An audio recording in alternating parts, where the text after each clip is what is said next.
Assalamualaikum warahmatullahi wabarakatuh. Alhamdulillah masih berjumpa dengan kami di Mahmudi Kafrawi Channel. Pada kesempatan kali ini saya akan meresensi sebuah buku yang berjudul Islam yang saya anut. Islam yang saya anut, dasar-dasar ajaran Islam, yang ditulis oleh Profesor Dr. Ahmad Qureshi Shihab.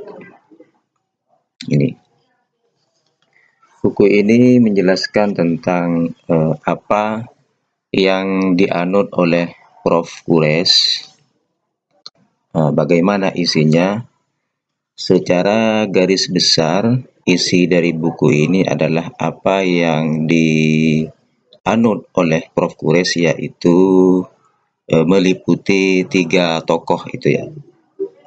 Yang pertama ada Imam Syafi'i sebagai madhab fikih ya. Kemudian ada Imam Ghazali dari segi teologi, dari segi tasawuf. Imam Ghazali dari segi tasawuf atau akhlak begitu. Kemudian di sini tokoh yang dianut juga Abu Hasan Al-Asy'ari dalam akidah ilmu kalam. Jadi ada 3 tokoh itu. Maksudnya Islam yang saya anut, Prof. Qureshi, ya ketiga tokoh itu yang dijadikan pedoman di dalam hidup beliau. Tetapi dalam penjelasannya buku ini Prof. Qureshi juga tidak paten ya mengacu kepada 3 tokoh. Apabila ada madhab lain yang dirasa perlu untuk diikuti, maka di situ sepertinya Prof. Qureshi fleksibel. Tapi secara garis besar, ketiga tokoh tadi yang dianut. Buku ini sebetulnya membantah berbagai kalangan yang menganggap bahwa Prof. Qureshi itu dianggap sebagai pengikut madhab Syiah. Padahal di sini, di buku ini, Prof. Qureshi menyatakan tidak demikian. Di halaman berapa itu menyatakan bahwa tidak benar kalau beliau menjelaskan hakikat ini penulis tegaskan karena ada sementara orang yang menilai penulis bermadhab Syiah, padahal sesungguhnya tidak demikian. Ini ada di halaman 25. Halaman 25. Nah, sementara tokoh-tokohnya yang dianut ya 3 tadi. Berarti Sunni, Imam Ghazali. Imam Ghazali ini tokoh besar yang banyak berpengaruh di Nusantara.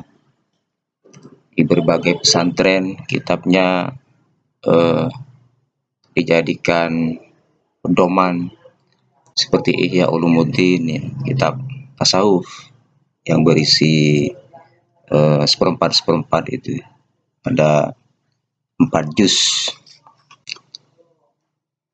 Nah, Prof. Qureshi yang dianut itu. Nah, secara garis besar seperti itu. Dan di bab-bab terakhir ya, Prof. Qureshi sebetulnya ingin menyatakan bahwa Islam atau agama Islam ini kalau dicari substansi atau isi itu adalah akhlak. Berarti ya agama akhlak.